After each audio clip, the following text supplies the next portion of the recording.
Arabamızda hurmatlı görüşülür. Bugün günde soңку okuyalardan keyin коомдо баягы өлүм жазасы киргизүү боюнча көбүрөөк талкуулар кирип кетти. Интернет баракчаларында да бул жөнүндө ар кандай пикирлер айтылууда. Бүгүн дагы ушул жөнүндө сөз кылмакчыбыз. Биздин конокто бүгүн коомдук ишмер Рыскүл Акимжанова. Саламатсызбы? Саламатсызбы? Алгачкы сурообуз эле баягы ушундай коомдо соңку окуялардан кийин пайда болгон көрүнүштөн кийин өлүм жазасын киргизүү боюнча талкуулар катуу жүрүп атат. Сиз да бул жерде өзүңүздүн Facebook баракчаңыз аркылуу өзүңүздүн оюңузду айттыңыз да. Сиз биз билгенден баягы өлүм жазасына киргизүүгө каршы пикириңизди билдирдиңиз да. Ооба. Эмне үчүн? Бул маселени негизи эки тараптуу караш керек. Анткени акыркы болуп жаткан окуяларга байланыштуу өлүм жазасы киргизүү бул коомдун талабы болуп атат.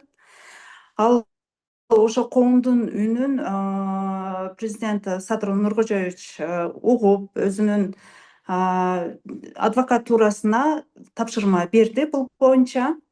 Андан сырткары ошо референдум аркылуу өткөрүш керек деген өзүнүн пикирин билдирди. Бирок менин азыркы убакытта өлүм жазасына каршы болуп аткан бирден бир себеби, эгерде сот системасын негизи эле укук боюнча бүт маселени карап чыкмайын, бул өлүм жазасын киргизүүгө мен каршымын.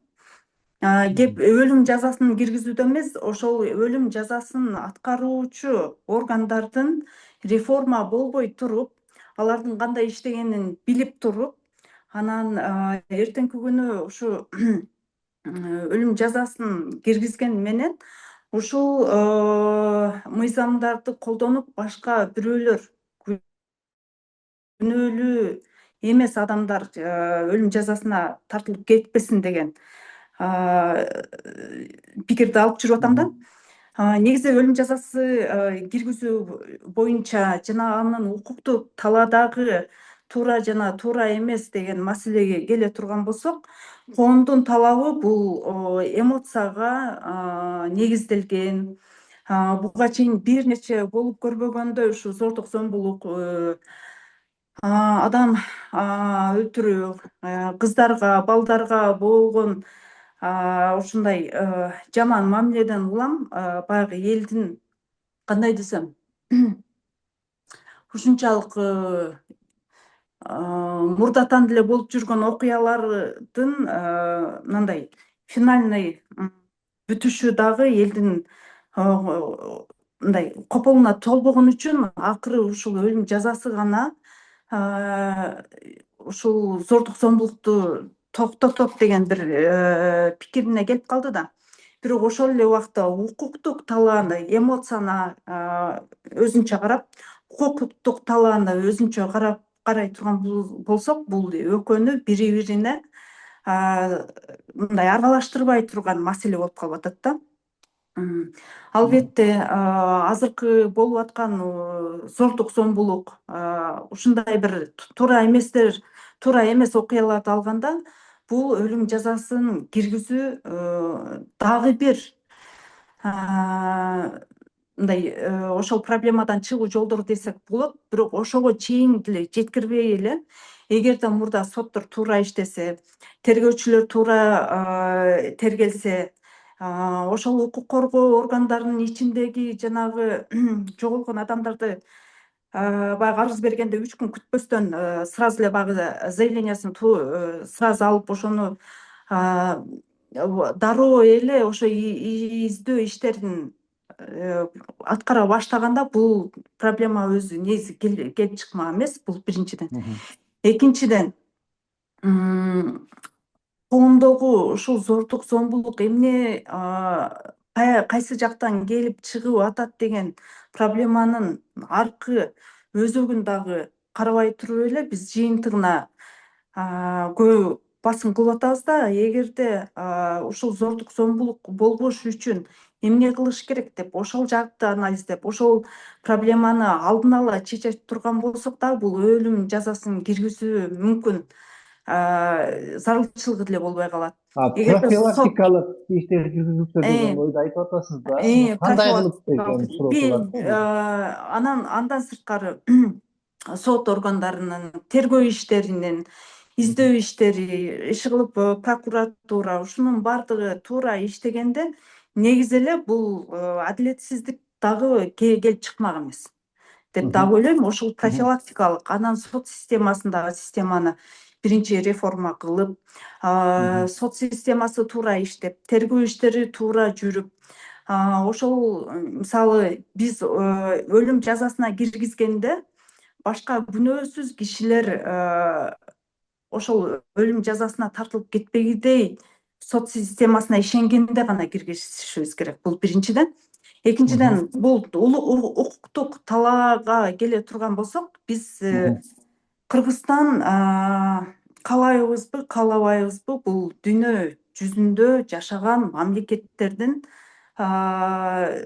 бири деп эсептесек болот. Анан ошо эл аралык байланышта, эл аралык өзүбүздүн аброюбузда дагы ушул өлүм жазасын киргизүүдө биз кандай нерселерден уттурабыз жана кандай нерселерден утабыз, бул жагын да анализ кылыш керек. Анткени дүйнө жүзү ушул өлүм жазасын киргизүүдөн канчалаган жылдар бою арылып келген да. Анан биз оңой олтоң эле бул өлүм жазасына кирүү менен өзүбүздүн эл аралык аброюбузду канчалык жоготуп алабыз, бул жагын да карашыбыз керек. Бирок бул жерде дагы бир маселе жаралып атат, баягы аргасыздык дегенчи. Баягы президентибиз да белгилеп өттү, акыркы мезгилдерде мындай кылмыштардын жылдан жылга өсүп бара жаткандыктарын да белгилеп атат да. Анан ошо эгерде ушул нерсе улана бере турган болсо, эгерде биз өлүм жазасын кабыл албасак, деги эле мындай нерсени башка кайсы бир жаза менен чектөө керек болот да. Маселен, кайсы бир өлүм жазасын жок кылуу менен кандай бир таасирдүү чара колдоно алабыз? Мен мисалы өлүм жазасына ошол чыныгы кылмышкерлер өлүм жазасына тартылуусуна каршы эмесмин. Бирок ошол эле убакта ага чейинки кандайдыр бир сунуштар болуп атабы? Өлүм жазасына жеткирбей ошол укуктук талаага келгичеңди профилактикалык сунуштар болуп атабы? Ал жагын да карашыбыз керек. Ушул зордук зомбулукка негизи эмне алып келип атат деген ошол тарабын таптакыр эч ким сүйлөбөй эле, ошол жагын эч ким анализ кылбай эле ошол жагына сунуш бербей атат да. Мисалы, эмне үчүн бул биринчи болуп жаткан үрөй учурган өлүм эмес да. Убагында мисалы Бурулай, ошол эле Акылай, ошол эле Айсулуу, ошого окшогон канчалаган кыздар, келиндер, аялдар зордук зомбулуктун курмандыгы болуп кетти. Эми ошонун келип чыгуу себептери эмне түрткү болуп атат? Эмне үчүн бизде ушундай ошол эле зордук зомбулук десе эле сразу эле баягы эркектерди мынтип стрелканы коюп эле ошо эркектерди атабыз да, ошол эле убакта аялдар дагы зордукчул болуп атпайбы? Эмне үчүн биздин коом ушундай агрессивдүү коом болуп калды? Биздин бири бирибизге болгон агрессивдүү мамилебизге эмне түрткү болуп атат? Албетте ошо аял киши алсыз болгону менен өзүнөн алсыз бала бакырага өзүнүн зордук зомбулугун дагы көрсөтүп атат да. Эми аял киши деле ошол зордук зомбулукка барганга эмне себеп болуп атат? Анан ошонун анализин алып келе турган болсок, ошолордун чыгуу себептери эмнеде болуп атат? Биз кайсы жерде туура эмес баягы замыкание, щелкать этет го, ошол жерде кайсы жерде ушул зордук зомбулукка биз жол берип койдук. Ошол эле инвалидтерге, ошол эле балдарга, ошол эле аялдарга, керек болсо ошо жан жаныбарларга болгон зордук зомбулуктар эмнеден улам келип чыгып атат. Ошолордун баарын анализ кылып, эң биринчи, анан ошол бузулган жерибизди оңдоп, сот системасын оңдоп, анан баардык ушул себептерин оңдоп келип туруп, анан жыйынтыгында эгерде өлүм жазасын киргизе турган болсок, анда мен ойлойм бул туура деп. Бирок ошол эле убакта биз себептер менен иштебей туруп, эч кандай алардын алдын ала профилактикалык иштерди жүргүзбөй туруп кете берсек, бул баары бир деле ушу өлүм жазасын эч кандай бир мындай азайтабыз деп мен ойлонбойм да. Анткени ушу зордук зомбулукка барган киши өмүр бою ушу зордук зомбулукка барам деп ойлоп жашабайт да. Кандайдыр бир психологиялык аффект, ушундай бир состояние, ушундай бир абалдай анан өзүн өзү кармана албай, анан ошого келип атпайбы? Эми ошол убакытта алар мен өлүм жазасына тартылам деп ойлонбойт дагы да. Вот ушул жерден кайрадан суроо туулат да, эгерде ушундай бир коркунучтуу мыйзам кабыл алына турган болсо, мүмкүн адамда ошол нерсе дагы сиз айтып аткан азыр нерсе пайда болушу мүмкүнбү? Коркуу сезими. Эгерде мен адамды өлтүрсөм, мени дагы өлүм күтүп атат деген ойдо болушу мүмкүн деген дагы элдин арасында ойлор бар да. Аны менен катар эле ошол эл аралык келишимдерге ылайык дагы биз өзү өлүм жазасынан баш тарткан өлкөлөрдүн катарына кирет экенбиз. Бирок белгилеп кетүүчү жагдай, бул убакка чейин 1998 жылга чейин өлүм жазасы Кыргызстанда болгон экен. Бирок бир дагы адам күнөөсүз жерден же болбосо күнөөсү далилденбей туруп, анан ошо өлүм жазасына тартылып калыптыр деген мындай доомат болбоптур да. Мындай да, ал дооматты коюш үчүн ал кайтара кайтара каралыш керек. Биринчиден, анан кайтара ошол тергөө иштери, анан ошонун баардыгын расследование болуш керек да. Бизде ошол иштер кайтара каралган эмес, доомат коюлган эмес. Негизи эле ушу дүйнөлүк практикага келе турган болсок, өлүм жазасынан баш тартуунун бирден бир эмес, эң алгачкы себептери, эгерде бул иш кайтара каралып калса, ал кишинин күнөөсүз экени аныкталса, биз анын өмүрүн кантип кайтара кайтарабыз? Эгерде өмүр бою, мисалы, өмүр бою ошол түрмөгө, мисалы, өмүр бою ошо түрмөгө отура турган жазасы келтирилсе, анда ошол кишинин күнөөсүздүгү аныкталса, анын кайтара пересмотру, баягы ишин кайтара караганга болот деген ошол себептен баягы өлүм жазасынан кайтара баш тартып атабыз да. Ошол эле убакта, мисалы, эмне үчүн ошол кылмышка кириптер болгон же мурда кылмыш кылган кишилер эң биринчи ошо өмүр бою жазасын өтөгөн жазага кириптер болгон эмес. Эгерде ошол өмүр бою түрмөдө отура турган болсо, анда эмнеге бул кылмышкерлер кайтара чыгып атат? Бул кайтара келип эле суроо сот системасындагы туура эмес түзүлүшкө суроо тура кылып атат да.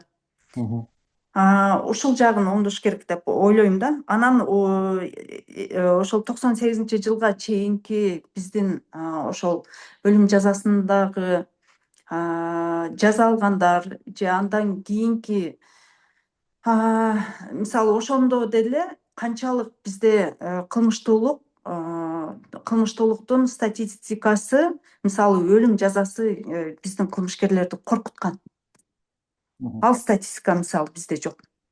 Бул биринчи. Экинчиден, бизде чын-чынына келгенде зордукталып, бирок айтылбай калган жертвалар аябай көп. алар унчукпай канчалаган кыз келиндер ошол эле керек болсо эркек балдар деле ошо зордукталып жүрүшөт да. Анткени кылмышкер эртеңки күнү алардын ооз жабуусуна, эч кимге айтпасына же ошентип коркутуп бир неме кылат да. Эгерде өлүм жазасын киргизе турган болсок, алар өздөрүнүн жертвасын эртеңки күнү тирүү калтырат деген дагы кепилдик жок да. Алар сөзсүз өзүн зордуктаган кишисин өлтүрүп анан өзүнүн өмүрүн сактап кала турган бир жолго алып бара турган дагы коркунуч бар.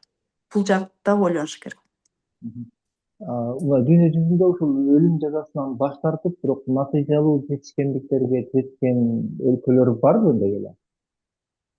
Азыркы күндө ошол Кытай, Иран, Американын кээ бир штаттары, Түндүк Корея, ушуга окшогон дагы бир нече мамлекеттерде өлүм жазасы кириптир.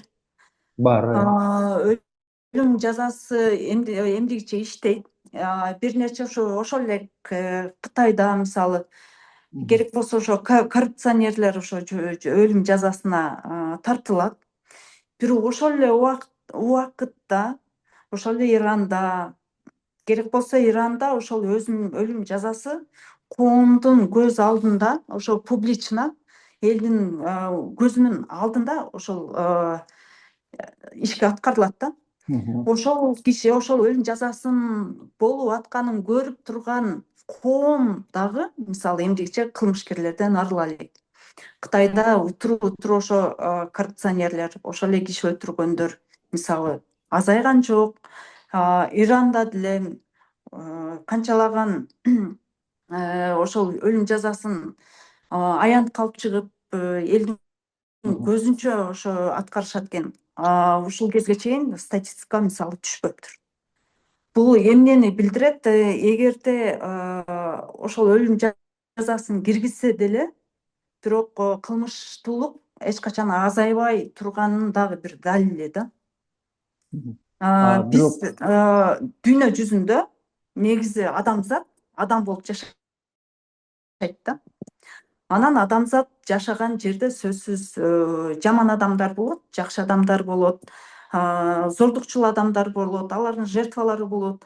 Эми биз каалайбызбы, каалабайбызбы адамдын кандайдыр бир аффектный же ошол билими, ошол эле тарбиясы же ички агрессиясы менен жашаган киши качандыр бир ошол кылмышты кылат да. Анан ошол эле убакытта биз кылмышкер эмес кишилердин дагы түрмөгө түшүп кеткендери, башка бирөөлөрдүн подставасы менен башка бирөөлөрдүн мисалы иликтенбей калган, ошол жерде жүрүп бирок кылмышка катышпаган, бирок ошол группада жүргөн кишилердин дагы өзүнүн укугун коргой албастан түрмөгө түшүп калгандарын көп эле көрүп жүрөбүз да. Эми ошондой кишилердин дагы немеси болуп кетип атат да, өлүм жазасына тартылып кетпеш коркунучун алдын алуу. Ошол эле эгерде кылмышкер болсо эмне үчүн өмүр бою түрмөдө кармаганга болбосун. Анан менин дагы бир чыныгы ары жактан мени ушу өлүм жазасына каршы болгон мындай мотивим Кудай берген өмүрдү Кудай эле алыш керек деп ойлойм да. Биз жазаны бергенде катуу жазаларды берсек болот. Кастрация деген бар, өмүр бою түрмөгө кармоо деген бар. Ошолор аркылуу деле ошо кылмышкерлерге жазасын берсе болот деп ойлойм. Бул жерде дагы баягы жабырлануучу тарап, жакынын, баласын, уулун жоготкон тараптын жанагындай өлүм жазасын талап кылууга укугу барбы? Алардын укугу табеленип аткан жокпу деген суроо. Кайтара келип эле укук менен эмоцияны экиге бөлүп караш керек болот. алардын талабы албетте эмоцияга берилип атат. Ушунчалык жакындарын жоготуп атат, күйүп атышат, баягы жертвалардын өмүрүн кайтара алып келе албайсың. Укуктук талаада аны укуктук талаага жаткырганда кайтара эле ошол кишилердин чыныгы ички баягы күйүүтүн дагы биз мындай чийип кое албайбыз да. Анан ошол чийип кое албаганды кайтара келип эле эмне үчүн биз укук коргоо же сот системасынан талап кылбайбыз? Ушул кезге чейин канчалаган зордук зомбулук боюнча аялдарын уруп, жаш балдарды уруп, же көчөдөгү урушуп кеткендер, же мындай элементарный авария болуп, ошол жерде бирөө өтүп кетсе, ошо авария кылган ошол балдарды же ошол кишилерди сүзүп кеткен кишилер эки жак бири бири менен келишип алып, анан ошончо тергөөчүлөрдүн, ошончо сот системасынын, прокуратуранын ишин жокко чыгарып, ал жактан кандайдыр бир келишимдерге келип алып, анан ошол тергөөнүн ишин жокко чыгарган бул элдин өзүнүн дагы кандайдыр бир жоопкерчилигин дагы сездириш керек да. Ошон үчүн мисалы кандайдыр бир заявление алып барса, ошол эле тергөөчүлөр ошол заявленияны албайт. Аял менен күйөөсү урушуп кетсе, аял заявление жазса, тергөөчүлөр албайт. Эмне үчүн? Анткени эртеңки күнү алар тиги жактан сүйлөшүп алышып, кайтара тигилердин баягы ишин дагы жокко чыгарат да. Ушул сыяктуу баардык азыр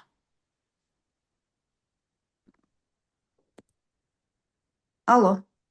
Угуп атат.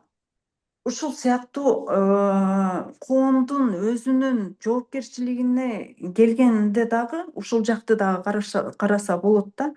Андан сырткары биз эч качан жанагы күйүт алып жаткан туугандардын ал күйүтүн дагы обесценивать этип баасын кетирбешибиз керек. Бирок ага сөзсүз эле өлүм жазасын сунуштабашыбыз керек. Андан башка абдан көп өлүмгө жеткирбей эле ошол кылмышкерди катуу жаза менен жазалай турган башка бир альтернативдүү катуу жазаларды иштеп чыгып, ошолорду баягы аткарып атканда дагы ошол кылмышкер эртеңки күнү чыгып кетпегидей кылып, алардын жазасын ошо өмүр бою аткара турган кылып туруп, ошо баягы сот системасын, укук коргоо системасын, ошол эле түрмөдө жатуу системаларын дагы катуу кармашыбыз керек, ошону талап кылышыбыз керек. Менин оюмча, өлүм жазасын талап кылаардан мурда именно сот системасына реформа кылууну биз абдан катуу талап кылышыбыз керек. Мыйзамдын үстөмдүк кылышын талап кылышыбыз керек. Эгерде мыйзамыбыз иштесе, бул нерседен соттор дагы качпайт эле деген ойда. Бирок Ушул 35 жылдан бери биз өзүбүзчө эгемен өлкө болуп жашап келе жатабыз да. Канчалаган мамлекеттик структуралар жоюлуп, кайтара ачылып, реформа болуп, кандайдыр бир жаңылыктар киргизилип, иштебей калса иштебей калды, иштесе иштеди, иши ар түрдүү процесстерден өтүп келе жатат да. Бирок ушул сот системасына келгенде, ушу 35 жылдан бери канчалаган төңкөрүш болсо да, канчалаган бийлик алмашса да, парламент эмне болсо дагы, ушу сот системасы таптакыр эле реформа болбой койду. 90-жылдагы баягы сот системасы кандай болсо, дагы деле ошондой. Негедир ушул реформалар сот системасына тийбей эле, мындай үстүртөдөн кайып эле башка жактан өтүп кетет да. Анан ошондуктан эң биринчи биз реформаны талап кылышыбыз керек. Анан кийин гана ушундай катуу жазаларды киргизсек болот. Мен мисалы өлүм жазасын киргизүүсүнө каршы эмесмин. Бирок ушундай сот системасы менен эч кандай реформа болбогон, кандайдыр бир финансылык жактан, саясий жактан басымдардын жетегинде жүргөн сот системасы аркылуу мындай оор кылмыштарды киргизүү мен үчүн, мен ойлойм бул бир аз эртерээк деп. Бирок ошого карабастан 2020-жылдан кийин биздин өлкөдө мыйзам үстөмдүүлүгү аябагандай орноду деп уралап ташап аткан убагыбыз. Мен азыр сиздин сөзүңүздү бир аз башка жака бурайын деп атам. Маселен, мыйзамдуулук, демократия деп келгенде биз дайыма Американы элестетет экенбиз. Бирок ошол эле Америка Кошмо Штаттарында дагы өлүм жазасы кайсы бир штаттарында киргизилиптир да. Маселен, бир 30 ашык өлкө штатында өлүм жазасы киргизилген экен да. Ошол жактан башка штаттан жасаса дагы эгер өлүмгө тете кылмыш жасаган болсо, башка штатка алып барып соттоп туруп, анан ошол жактан өлүм жазасын ишке ашырып коюу мүмкүнчүлүктөрү бар экен да. Бизде баягы эл аралык келишим деп туруп өлүм жазасынан баш тартканыбыз менен бирок кылмыштарыбыздын көбөйүп кетип аткандыгы өкүнүчтүү. Ошол Американын мисалындай кылып бизде да жасаса болобу деген ойда. Эң биринчи Американын демократиясын сүйлөөрдөн мурда Американыкындай сот системасын киргизиш керек. Тергөө иштерин киргизиш керек. Ал жактагыдай полициянын үстөмдүгү же ошол жактагыдай мыйзамдын үстөмдүгүн киргизиш керек. Ошол эле полициялар мисалы аларга кол салгандарды сурап отурбайлы ошол жерден атып коет. Мисалы ошого даярбызбы? Бул жагын караш керек. Биринчиден. Экинчиден, Американын бардык штаттарында курал кармоо жеке жарандарга уруксат берилген. Эгерде Кыргызстанга азыр бардыгыбызга курал жарак бергенге уруксат бере турган болсо, биз укук талаасына келбей эле биз пробкада эле бири-бирибизди аткылап, бири-бирибизди кырабыз да, мындайча айткандачы. Анткени биздин жеке жарандардын психологиясында дагы мыйзамдык талаага келүү деген понятие жок өзү, түшүнүк жок. Эртеңки күнү менин колума эгерде курал, эгер мен ушуну атсам, мен кандайдыр бир жазаларды алам деген биз өзүбүздүн укугубузду билген коом эмеспиз да. Ошол эле убакытта мисалы Америкада наркотиктер ачык эле сатылат да. Американы Американы мисал кылаардан мурда ушул тараптарын да ойлош керек. Эмне үчүн ал жакта наркотик ачык сатылат, эмне үчүн курал ачык сатылат? Анткени укукту дагы, куралды дагы, наркотиктин дагы жоопкерчилигин ар бир кишиге берип койгон. Сен ошол наркотикке дагы, ошол куралга дагы, сенин айланаңдагы кишилерге же коомго болгон укуктук милдетиңе дагы жоопкерчиликтүү мамиле кыласыңбы? Сенин өзүңүн ден соолугуңа кандай мамиле кыласың? Баягы наркотик аркылуу. Сен ошол курал аркылуу башка бирөөлөргө кандай мамиле кыласың? Ошонун бардыгынын жоопкерчилигин мисалы ар бир адамга берип койгон. Эми ошонун бардыгын эсептеп келгенде биз мисалы Американыкындай демократияга даярбызбы? Эмне үчүн Американын бир мисалын муну биз жактайбыз да, калгандарын жактабайбыз. Ушундай нерселердин бардыгын мындай комплекстүү, бардыгын чогуу, анан аналитикалык тараптарын да караш керек да.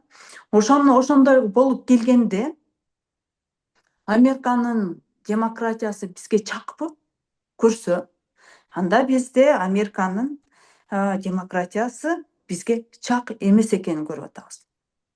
Демек, бардык эле нерсени Америкага теңей берген болбойт. Биз өзүбүздүн улут катары, кыргыз катары өзүбүздүн улуттук иденттүүлүктүн өзгөчөлүгүнө жараша өзүбүздүн мыйзамдарыбызды, өзүбүздүн коомдогу жашообузду, бири бирибизге болгон мамилебизди, жоопкерчилигибизди өзүбүз иштеп чыгарышыбыз керек.